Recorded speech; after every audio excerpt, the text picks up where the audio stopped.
యేసుక్రీస్తును ధరించుకునే వారు శరీర విషయమే నెరవేర్చడం శరీర విషయమే ఆలోచన చేసుకున్నది దేవుని యొక్క పరిశుద్ధ లేఖనము ఇట్లా దీవించి ఆశీర్వదించిన గాక. ఆమేన్. గట్టి చెప్పండి ఆమేన్ చెప్పండి. ఆమేన్. దేవుని యొక్క సన్నిధానంలో మరి పునరుత్థాన దినాన్ని సహోదరులకు కూడి వచ్చిన మీ అందరికీ కూడా ప్రభువైన యేసుక్రీస్తు నామములో శుభాలు వందనాలు చెల్లిస్తున్నాను. మీరు కూడా పక్క వాళ్ళకి వందనాలు చెప్పండి.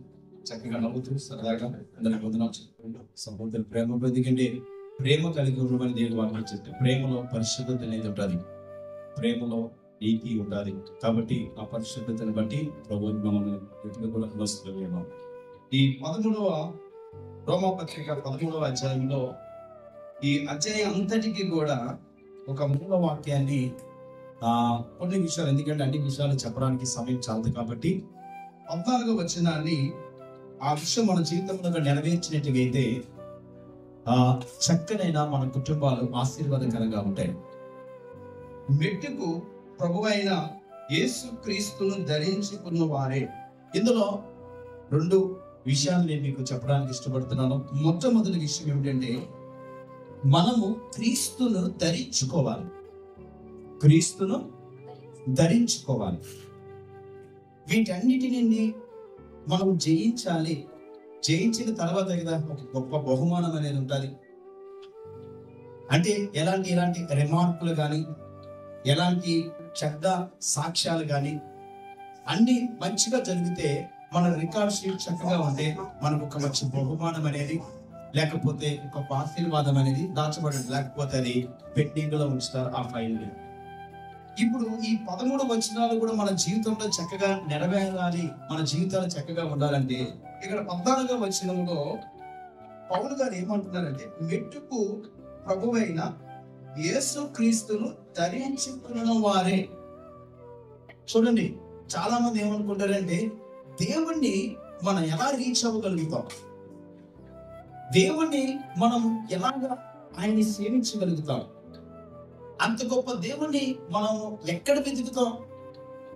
కానీ ప్రభువైన యేసుక్రీస్తు ప్రభువారు ఆయన ప్రేమ గలవాడు కాబట్టి ఆయన అంటున్నారు, నేనే మార్గమును, నేనే సత్యమును, నేనే జీవమునై ఉన్నాను. నా ద్వారా తప్ప ఎవరు ఆ పరలోక రాజ్యానికి చేరుకోలేరని తనకు తానుగా కనపరుచుకున్నాడు.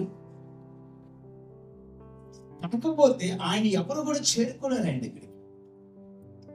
ఆ దేవుడు మాట్లాడుతున్న మాట ఏంటంటే, ఒకసారి గలతీ రాసిన పత్రిక 3వ అధ్యాయము 27వ వచనాన్ని ఒకసారి చదువుకున్నాం. క్రీస్తులోనికి బాప్తిసం పొందిన మీరందరూ క్రీస్తును ధరించుకున్నారు. రోమాపత్రికలో 14వ వచనంలో పౌలు గారు ఏమనంటే క్రీస్తుని ధరించుకున్న వారే. మనం ఎలాగా యేసుక్రీస్తు ప్రభువుని ధరించుకున్నాం తెలుసా? ఆయన యందు విశ్వాసం ఉంచడం ద్వారా, ఆయన నేను చేసిన ప్రతి అతిక్రమముల కొరకు, నేను చేసిన ప్రతి అవిధేయత కొరకు, నేను చేసిన ప్రతి పాపము కొరకు. అంటే ఏంటివని? అతిక్రమములు, పాపడే మోసం, దగ, కుట్ర, అపవిత్రత, కామకత్వం, దేవుడికి విరోధమైనగా ఆయన్ని నొచ్చుకునేది, ఆయన్ని బాధపడేది, ఆయనకి నచ్చనిది, ఆయన కోపగించుకునేది, నీ ఇష్టాన్ని నెరవేర్చుకునేది, నీ స్వనీతిని నెరవేర్చుకునేది, నీ ఇచ్చని విడితనం, నీ పోకిరితనం, వీటన్నిటిని బట్టి కూడా ఆయన ఆ కలువరి శిలువలో ఆయన 2 చేతులకి మేకలు కొట్టబడి, ఆయన తలకు ముండె కిరీటాన్ని పెట్టి, ఆయన శరీరం అంతా కూడా గాయపరచబడి, ఆయన నీకు బదులుగా, అంటే నువ్వు తప్పు చేసావు, తప్పుకు శిక్ష ఏంటి? పాపానికి శిక్ష మరణం, పాపం వల్ల వచ్చే జీతం మరణం. అయితే నా పాపానికి బదులు నేను మరణించవలసింది. అంటే ఈ శిక్ష ఎలాగుంటుంది తెలుసా? కుటుంబంలో సమాధానం ఇవ్వదు. ఈ శిక్ష ఎలా ఉంటుంది తెలుసా? వ్యసన సంబంధంగా ఉంటాయి. ఈ శిక్ష ఎలాగుంటుంది తెలుసా? మన అతిక్రమములు, మన పాపము, కుటుంబంలో శాంతి ఉండదు, కుటుంబంలో నెమ్మది ఉండదు, మనం చేసే దాంట్లో తృప్తి ఉండదు. ఎప్పుడు ఏదో ఒక బెంగ, ఏదో ఒక పెగులు, ఆనందంగా ఉండలేని పరిస్థితులు, ఇలా రకరకాలమైనవి మన కుటుంబాల మీద, మన జీవితాల మీద, వ్యక్తుల జీవితాల మీద. చూడండి, ఒక వ్యక్తి యేసుక్రీస్తు ప్రభువారి ఎదుటికి రాకముందు ఆయన 2000 దెయ్యముల చేత పీడింపబడుతూ శానా అనే వ్యక్తి, ఆయన ఒక మనిషే. కానీ ఆ వ్యక్తి ఎలాగుంటే సమాధుల్లో నివాసం చేస్తున్నాడు. సమాధులు ఎలాగుంటే దుర్వాసనలు ఉంటాయి, కాల్చిన ఆ శవాలు ఎలాగుంటాయి, దుర్వాసనలు ఉంటాయి. ఈరోజు చూడండి, ఎక్కడ చూసినా ప్రతి వ్యక్తిలో కూడా ఏదో ఒక దుర్వాసన, దేవుని యొక్క అపవిత్రతమైన పనులు. ఆ వ్యక్తిని ఎవరు సాధు చేయలేకపోతున్నారు, సంఖ్యలు వేశారంట, కానీ వాడు ఎవరి మాట వినట్లేదు. చూడండి, ఈరోజు ఎవరి మాట ఎవరు వినరు. వాడు ఎంతో బంధింపబడి ఉన్నారు, తనను తాను గాయపరుచుకుంటున్నాడు. ఎంత భయంకరమైన బాధ అనిపిస్తుంది కదా. కొంతమంది చూస్తే వాళ్ళు గాయపరుచుకుంటారు, కాకుండా ఇతరులు కూడా వాళ్ళు గాయపరుస్తారు.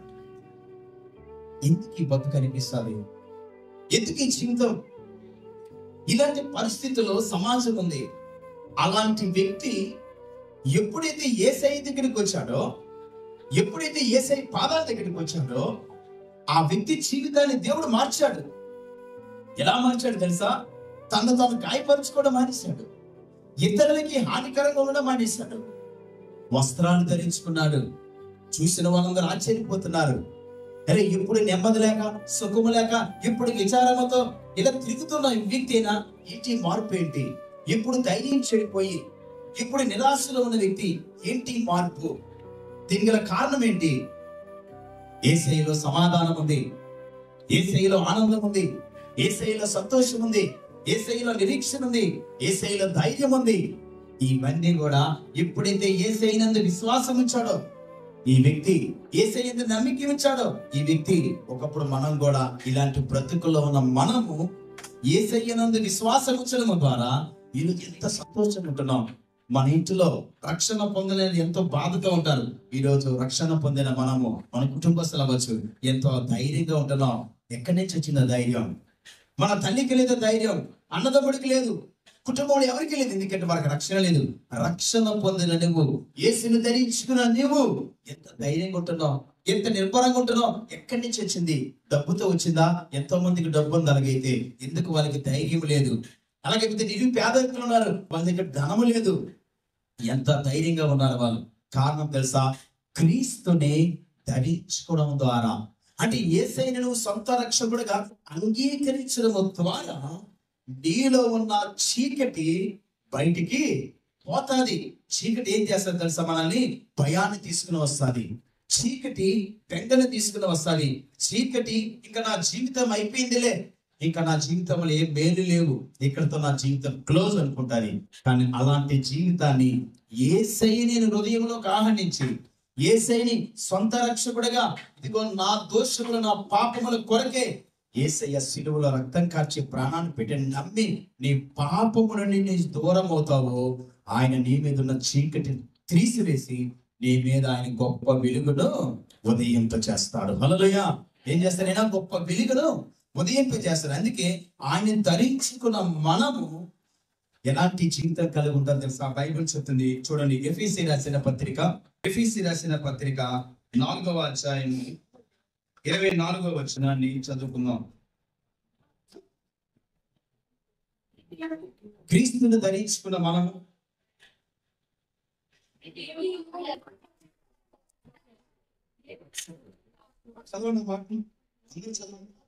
చూడండి, ఇక్కడ ఒక చక్కనైన మాటలు ఉన్నాయి. ఎవరైతే యేసుక్రీస్తు ప్రభువాన్ని ధరించుకుంటారో, యేసుక్రీస్తు ప్రభువాన్ని ఎవరైతే సొంత రక్షకుడుగా జాగ్రత్తగా యేసుక్రీస్తు ప్రభువాన్ని ధరించుకోవడం అంటే అర్థం ఏంటి? క్రీస్తులోనికి బాప్తీసం తీసుకున్న మనము ఎవరిని ధరించుకున్నాం అంటే యేసయ్యను మనం ధరించుకున్నాం. ధరించుకోవడము అంటే అర్థం ఏంటి తెలుసా? మనలో నీతి వస్తుంది. ఏమొస్తుంది? మనలోకి నీతి వస్తుంది. క్రీస్తును ధరించుకోవడం వల్ల మనకి ఏమొస్తుంది తెలుసా? అక్కడ రాయబడిన మాటలు చూస్తే, చదువుకున్న మాటలు ఎఫెసీ రాసిన 4:24 నీతియు యథార్థమైన భక్తి. యేసుక్రీస్తు ప్రభువును ఒక వ్యక్తి సొంత రక్షకుడుగా అంగీకరించిన దాన్ని బట్టి ఆ వ్యక్తికి వచ్చే ఆశీర్వాదాలు డబ్బు ధనం కాదు. యేసుక్రీస్తు ప్రభువు యందు విశ్వాసం ఉంచడం ద్వారా వచ్చే ఆశీర్వాదము వజ్రాలు, వైడూర్యాలు ఒక గొప్ప శరీర సంబంధమైన భౌతిక సంబంధమైనవి ఎంత మాత్రము కాదు. అవి ఒకరోజు ఉంటాయి, ఒకరోజు మనల్ని విడిచి వెళ్ళిపోతాయి. కానీ యేసుక్రీస్తు ప్రభువారి యందు విశ్వాసం ఉంచి యేసును ధరించుకున్న వ్యక్తిలో నీతి అనేది ఉంటుంది. ఏముంటుంది? నీతి. ఆ వ్యక్తి నీతి కొరకు జీవిస్తూ ఉంటాడు. ఆ వ్యక్తి తన ప్రాణము పోయినా నీతిని విడిచిపెట్టాడు. అందుకే బైబిల్లో ఉంది, నీతి కొరకు ఆకలి దప్పిలి గలవారు ధన్యులు. ఈరోజు మన సుఖాల కొరకు, ఈరోజు మన ఆనందాల కొరకు, ఈరోజు మన సుఖభోగాల కొరకు ఎంతో మంది నీతిని తప్పేవారు ఉన్నారు. ఎంతో మంది నీతిని విడిచిపెట్టేవారు ఉన్నారు. ఎందుకంటే మరి నీతిగా వెళ్ళకపోతే సరి అయిన లాభాలు రావు కదా. మనము రైట్ వేలో వెళ్తే మనము అన్ని సదుపాయాలు ఉండవు కదనుకొని ఈ లోకంలో ఉన్న కొన్ని ఆనందాల కొరకు దినాన్ని కూడా నేను మీకు చెప్పాను. గెహజీ నీతిని తప్పిపోయాడు. శిష్యుడు తర్వాత బాధ్యతలు తీసుకోవాల్సిన వ్యక్తి. ఎలీషా తర్వాత బాధ్యతలు తీసుకోవాల్సిన వ్యక్తి గెహజీ. నయమాన్ అనే వ్యక్తి కుష్టి వ్యాధితో బాధపడుతూ ఎలీషా దగ్గరికి వెళితే ఆయన నిన్ను బాగుపరుస్తాడని చెబితే ఆ మాటలు నమ్మి విశ్వాసముతో ఆయన ఎలీషా దగ్గరికి బయలుదేరక ముందు నా జీవితాన్ని, కొత్త జీవితాన్ని ఇవ్వాలని అనుకుంటున్నాడు కదా, ఆయనకి సంతోషపరచాలని చాలా వజ్రాలు, వైడూర్యాలు, ఎందుకంటే ఆయన ఒక ట్రెజరర్ కాబట్టి, ఒక మంచి ఆస్తి పరుడు కాబట్టి తన ఉద్యోగరీత్యా కొంత ధనాన్ని మోసుకుని వస్తున్నాడు. అయితే ఎలీషా దగ్గరికి కౌరు వచ్చినప్పుడు ఎలీషా అంటున్నాడు, నా దగ్గరికి రావాల్సిన అవసరం లేదు, ఆయన్ని నా నదిలో అక్కడ 3 సార్లు మునిగి వెళ్ళిపోమని చెప్తే ఆయన అడుగుతాడు. ఆయన ఎవరిని అనుకున్నాం? అహం వస్తుంది మనిషికి. ఏమొస్తుంది మనిషికి? డబ్బు ఉన్నప్పుడు మనిషికి అహం వస్తుంది, అధికారం ఉన్నప్పుడు మనిషికి అహం వస్తుంది. అలాగని సేవకుడు ఒక గొప్ప అధికారి కదా, గొప్ప ధనవంతుడు కదా, అబ్బా ఈరోజు మనకి చాలా ధనం వస్తుందని కకృతి పడలే. కకృతి పడేవారు బోడి మంది. అవసరం దేవుడికి మహిమ రావాలి. చాలా మంది మహిమను వెతుక్కుంటారు, కానీ మనం దేవుని మహిమను వెతకాలి. నువ్వు నేను ఎవరి మహిమ వెతకాలి? దేవుడికి మహిమ వచ్చే విధంగా వెతకాలి, కానీ మనం మహిమ పొందడం కాదు. అందుకన్నాడు ఎలీషా, నువ్వు నదిలో మునిగి వెళ్ళిపోమంటాడు. అడిగి వెళ్ళిపోతే చెప్తుంది చిన్నరాయి, ఎందుకు నువ్వు అడుగుతున్నావు? వాడిని డబ్బు అడిగాడా, నేను ధనం అడిగాడా? ఇవేం అడగలేదు కదా. ఆయన చెప్పినడికి చేయన్నాడు. విశ్వాసం ఇచ్చాడు. ఏముందలే, ఒకసారి వెళితే ఏముందని నమ్మి ఇచ్చాడు.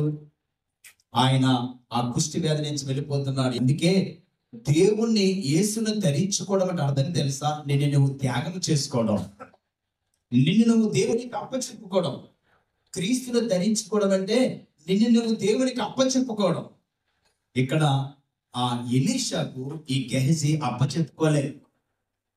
ఆయన తీసుకొచ్చిన డబ్బు ధనాన్ని చూసి గురువు గారు అలా బయటికి వెళ్ళినప్పుడు పరిగెత్తాడంటే గెహజీ పరిగెత్తితే ఆ వెనకాతని చూసి ఆయన ఆగిపోయి, ఏంటి ఈ గురువు గారి ఇప్పుడు శిష్యుడు కదా, ఈయన ఇంత పరిగెత్తి వస్తున్నాడు, ఆపు రదా అన్నాడు. అన్నమాట ఆపుగాని ఎప్పుడైతే అడిగాడో ఇంక అడగడం తను మోసుకెళ్ళిపోమన్నాడు. చూడండి, ఇప్పుడు ఆ వ్యక్తి ఏమనుకుంటాడు? నయమాన్ ఏమనుకుంటాడు? ఎలీషాని చూసి డబ్బు తీసుకున్నాడు, నన్ను స్వస్థపరిచాడు. దేవుడికి ఎక్కడ మహిమ వస్తుంది? దేవుడికి మహిమ వస్తుందా? ఏం చేస్తాడు డబ్బుతో? చనిపోతే ఎక్కడికి వెళ్తాడు? నీతి లేని డబ్బు, న్యాయం లేని డబ్బు, నీతితో కూడుకున్న డబ్బు, అది నీ జీవితాన్ని ఎంత మాత్రం కట్టదు. వెంటనే గెహజీ లోపలికి వచ్చాడు, ఎవరికి తెలియనట్టుగా సర్దిసుకున్నాడు, అన్ని సర్దీశాడు, ఎక్కడ పక్కన సర్దీశాడు. ఎలీషా వచ్చాడు, గెహజీ ఎప్పుడు అడగలేని వ్యక్తి అడిగాడు, ఎక్కడికి వెళ్ళావు అడిగాడు. ఎక్కడికి వెళ్ళదు గురువు గారు, ఇక్కడ ఉన్నాడు. ఇది సమయమా? డబ్బు సంపాదించుకోవడానికి ఒక టైం ఉంది, ధనాన్ని సంపాదించుకో టైం ఉంది. ఇది సమయమా అన్నాడు. ఈరోజు ఒక వ్యక్తి చదువుకున్న వయసులో చదువుకోవాలి, ఎఫ్ఐఆర్లు పెట్టుకోకూడదు. ఒక వ్యక్తి చదువుకున్న వయసులో చదువుకున్న దొంగతనం చేయకూడదు. ఒక వ్యక్తి చదువుకున్న వయసులో ఒక వ్యక్తి లేదా పని చేసేవాళ్ళు పని చేసుకోవాలి, పోకిరిగా తిరగకూడదు. అన్నిటికి ఒక సమయం ఉంటుంది. ఆనందించడానికి ఒక సమయం ఉంటుంది, సంతోషించడానికి సమయం ఉంటుంది. ఏ వయసులో చేయవాలి ఆ వయసులో చేయకపోతే ప్రమాదంలోకి వెళ్తాం. మోసం చేశాడు, తల్లిదండ్రులు మోసం చేశాడు, గురువులు మోసం చేశాడు. ఏ వయసులో చేయవలసిన ఆ వయసులో చేయాలి. ఏం తీసుకున్నాడు? ఎక్కడికి వెళ్ళావు అడిగాడు. ఎక్కడికి వెళ్ళలేదన్నాడు. ఏటీవీ నయమాను పోగొట్టుకున్న కుస్తీ గెలిచి వచ్చి సంపాదించిన డబ్బు అనుభవించాడా? నీతి లేని జీవితం. ఇశ్రాయేలులో దేవుడు ఉన్నాడు అని విషయం చెప్పాలండి. ఏం చెప్తాడు? ఇప్పుడు డబ్బు తీసుకొని చేశారా అని చెప్తాడు. నీతి కొరకు ఆకలి దప్పులు కలగలేదు. మన సంతోష కొరకు కాదు. నువ్వు పరిశుద్ధంగా ఉంటే 10 మంది వేసే దగ్గరికి వస్తారు. అమ్మా, ఈ అమ్మాయి టీవీ చూడదంటండి, ఈ అబ్బాయి బూతులు మాట్లాడటండి, ఈ ఇంట్లో ఎంతో భయభక్తులతో ఉంటారంటండి, వీళ్ళు బాగా చదువుకుంటారండి, పోకిరి చేష్టలు చేయరండి, వీళ్ళు పరిశుద్ధంగా ఉంటారండి, వీళ్ళు నమ్మకంగా ఉంటారండి. వీళ్ళు ఎంతమంది వేసే దగ్గర వస్తారు తెలుసా? మన సాక్ష్యము నీతి. యేసయ్యను ధరించుకోవడం అంటే అర్థం ఏంటి తెలుసా? నీలో నీతి కనిపించాలి, నీలో పరిశుద్ధత కనిపించాలి. దేవుని ధరించుకోవడం అంటే అర్థం ఏంటి తెలుసా? నిత్యము నీ మొక్క మీద ఆనందం ఉండాలి. దేవుని ధరించుకోవడం అంటే అర్థం ఏంటి తెలుసా? నీలో అణువు పరిశుద్ధతను కనిపించుకుంటుండాలి. అప్పుడు ఆ కుటుంబం ఎంత ఆనందంగా ఉంటుంది. ఏ శత్రువు నీ కుటుంబం మీద దాడి చేయగలుగుతాడు? నిన్ను ముట్టినవాడు నా కనుగుడ్డును ముట్టినవాడు అంటున్నాడే. నీతియు. రెండోది ఏముంది అక్కడ?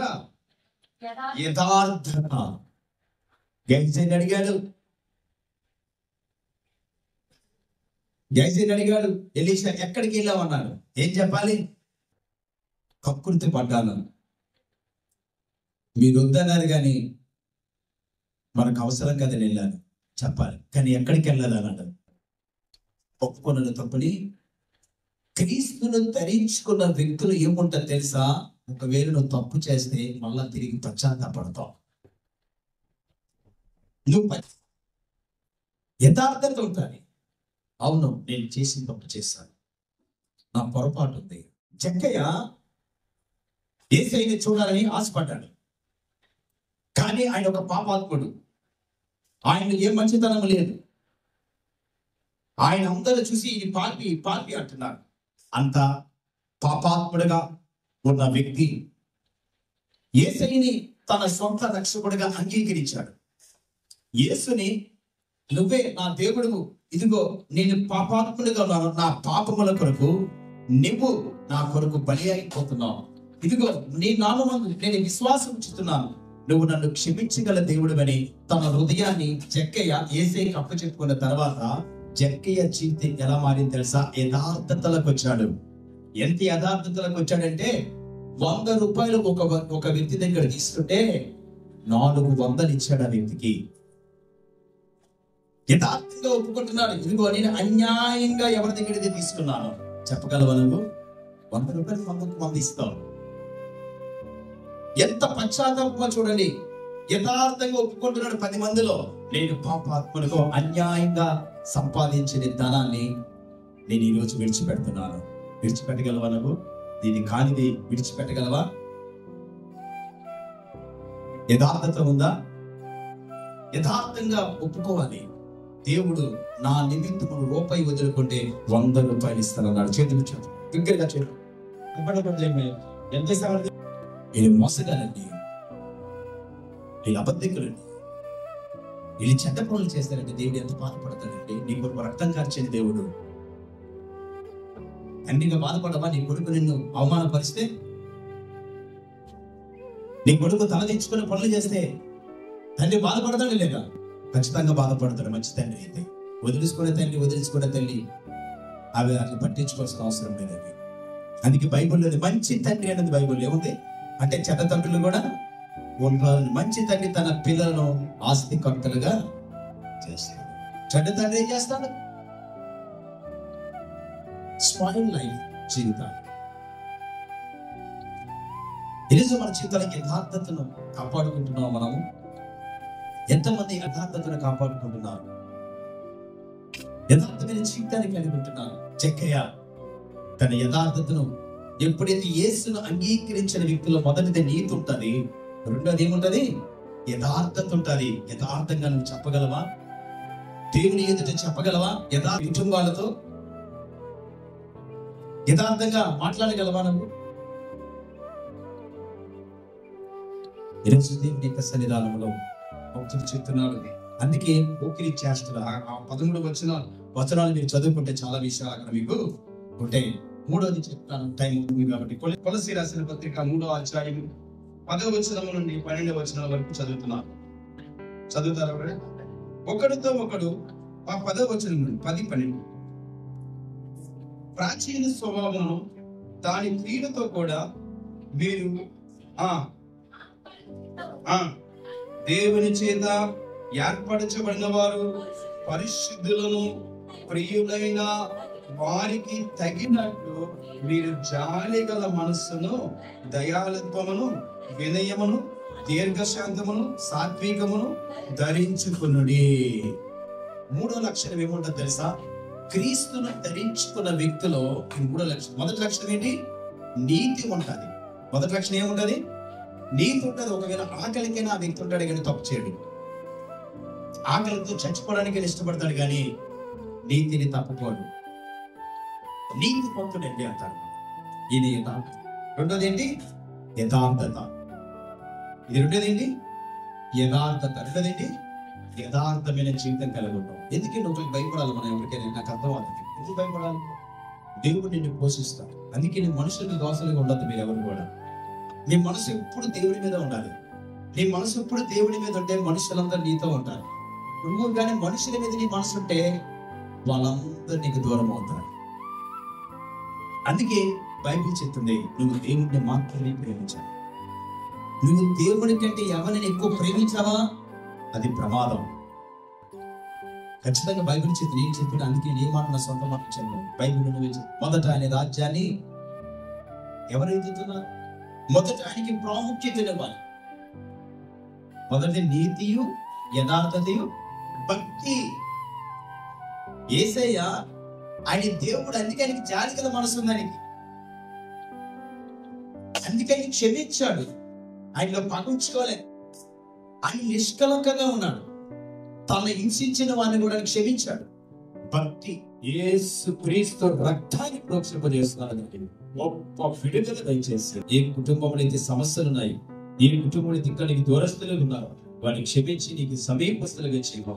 చంటి బిడ్డలను, వృద్ధులను, ప్రతి ఒక్కరిని అప్పుడి సమస్యలతో ఉన్నవారిని, కోర్టు వ్యవహారాలతో ఉన్నవారిని, నేను ఆర్థికంగా చితికిపోతున్న వాడిని, ఎవరెవరు ఏ సమస్యలతో ఉన్నారు, నాయన ఎగ్జామ్స్ కొరకు సిద్ధపడుతున్న యవనస్తుల్ని, ఉద్యోగ ప్రయత్నాలు ఉన్న వారిని, గర్భఫలాల కొరకు ఎదురు చూస్తున్న వారిని, ప్రభా వివాహాల కొరకు ఎదురు చూస్తున్న వారిని, నాయన మానసికంగా, శారీరకంగా అనేక సమస్యలతో బాధలు పడుతున్న వారి మీద నాయన నీ వాక్య శక్తిని పంపించి వారికి నీ ద్వారానే సమాధానం ఉందని, అనాథ సేన భయంకరమైన సమస్యలతో ఉన్నప్పుడు, గలిబిలిగా ఉన్నప్పుడు, సమాధానం లేక, నెమ్మది లేక, తను గాయపరుచుకుంటూ ఇతరులకు గాయపరచబడి ఉన్న వ్యక్తి ఇప్పుడైతే నేను ధరించుకున్నాడో తన జీవితం ఎంతో ఆశీర్వాదకరంగా మారిందయ్యా. ఆ సత్యాన్ని మేమందరం, మాతో పాటు మా ప్రాంత ప్రజలు కూడా తెలుసుకొని నీ నిత్య రాజ్యానికి వారసులకు నడిపించమని కోరుతూ దేవ ముందున్న పరిచయాలన్నింటినీ దీవించమని క్రీస్తు నామములో ఈ ప్రార్థనకి వేడుకుంటున్నాను తండ్రి. ఆమేన్, ఆమేన్, ఆమేన్.